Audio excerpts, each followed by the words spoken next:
Hi, Renee Flamont here. I've always told you that if I ever find any nugget of wisdom that helps me turn a corner, gain perspective, get a handle on the situation of the whole narcissistic relationship, that I would share it with you. Well, last night, this hit me between the eyes as something that shifted my entire perspective and allowed me to gain some clarity and to, God, I'm just looking at everything differently. A friend and I share quotes. This is what we do. We go back and forth. We sit out on my porch and we share quotes for hours. This one came across and hit me like a ton of bricks, and I sat there with my jaw open. Look at Minnie. It's her 10th birthday today. That's why she has on her party collar. The quote comes from a site called Woke Spiritual, and it's short. I'll show it in case you want to screenshot it.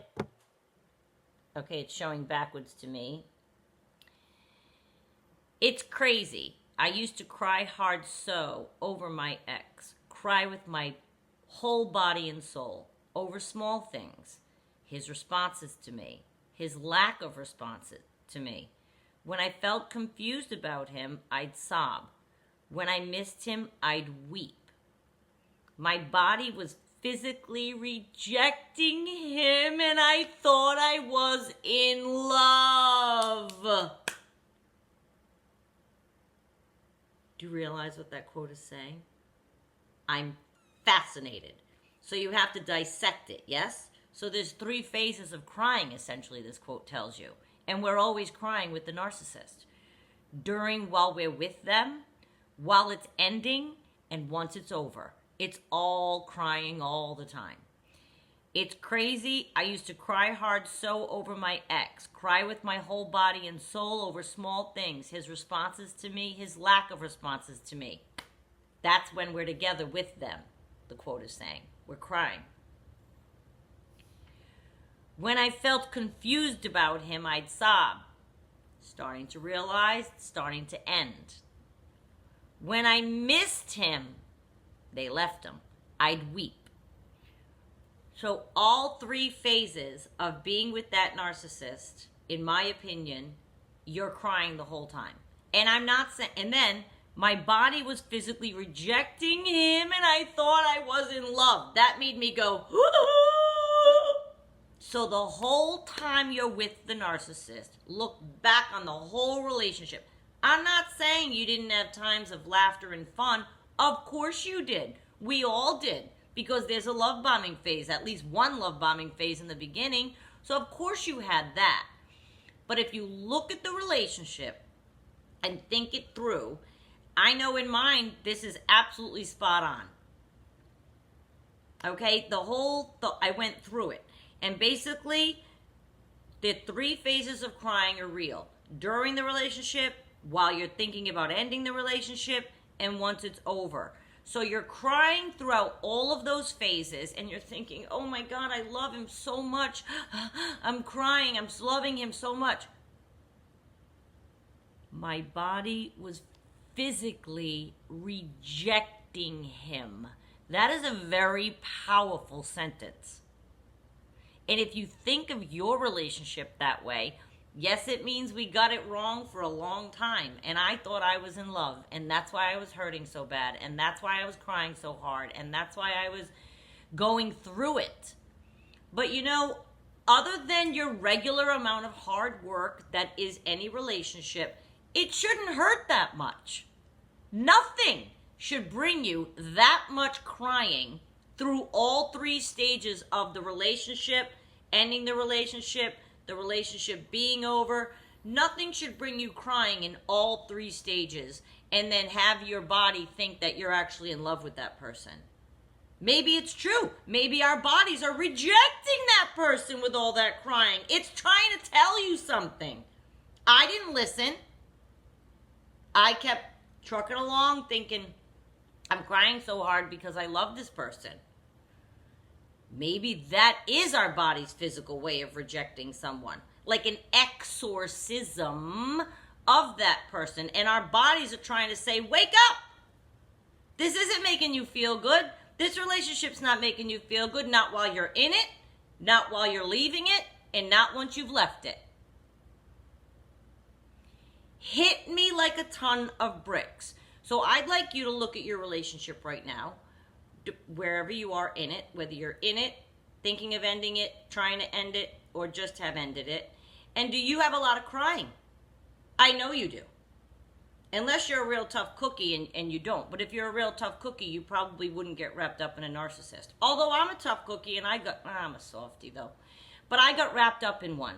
And there was a lot of crying. And now I'm realizing that if I spent the whole time crying, that means every single person that gets involved with this person, we know they have a pattern of behavior. They're not going to suddenly be real Prince Charming to the next person. The next person's going to experience the same thing you did, same thing I did. They have a cycle of behavior. So the next person will be crying over small things, his responses to me, his lack of responses. The next person will be crying when they felt confused about them, they would sob. The next person will be crying when they missed him, they'd weep. The next person will realize, hopefully, that their body is trying to physically reject the person and eject the person from your life.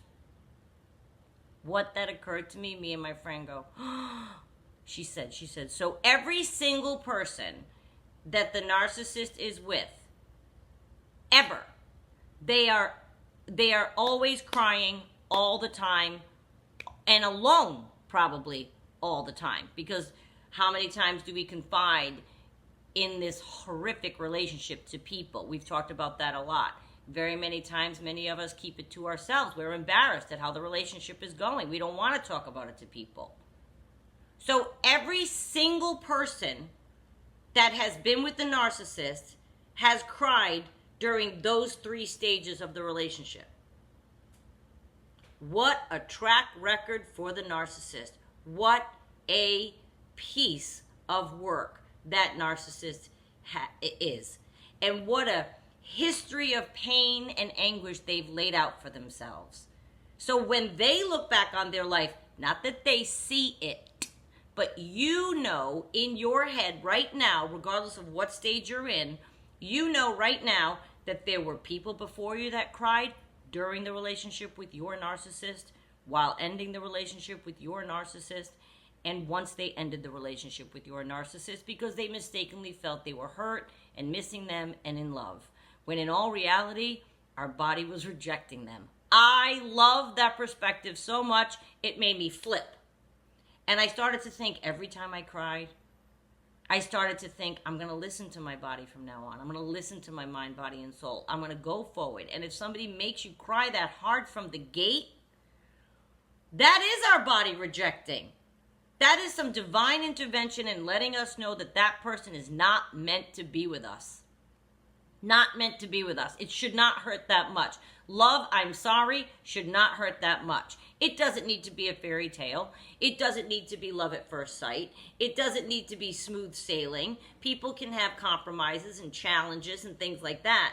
But you certainly shouldn't cry through every single minute of every single stage with your narcissist. And if you are, it's time to look at that. Is that your body rejecting that person from your life? It's our bodies rejecting the person from our life. They're rejecting it. They're trying to help guide you into the knowledge that is, this person is not meant for you. This isn't your person. Because there's no way on God's green earth that anyone is meant to cry through every phase of every relationship. It's just not the way it's supposed to be. And we don't even mean Cinderella here. But crying from the gate, through it, at the end of it, through every minute, no. So I encourage you to heed that warning. And again, decipher, look at your own relationship and say, I am crying all the time. I felt like I was crying all the time. And when I say all the time, no, it doesn't mean 24/7. But if you're getting into some kind of blowout every 12 hours that leaves you crying, that's all the time. Because nobody should do that. We all know happy couples, and they're not fighting, screaming, hollering, and crying at each other every 12 hours. And the toil and the work you're going through trying to figure out if it should last or not. And the work and the toil that you're going through when you do decide to leave, and now you're at the end of it. There's more pain to come. There's always more pain to come with these narcissists. Always. It's always pain. My body was physically rejecting him, and I thought it was love. When that sentence was read aloud, I went, I wish I heard that quote 2 years ago, 3 years ago, 8 years ago. Think back in your life of other relationships, if you've not been in one for a continuous time. If you've had other relationships, narcissists or not. If it's that much pain and anguish, my God, I think we should listen to our bodies. I found it fascinating, and I think you should too. And if you find yourself starting to feel, you know what? I don't want to shed one more tear over this person. That's what it made me feel. I'm not shedding one more tear. My body's rejected him already. I'm good.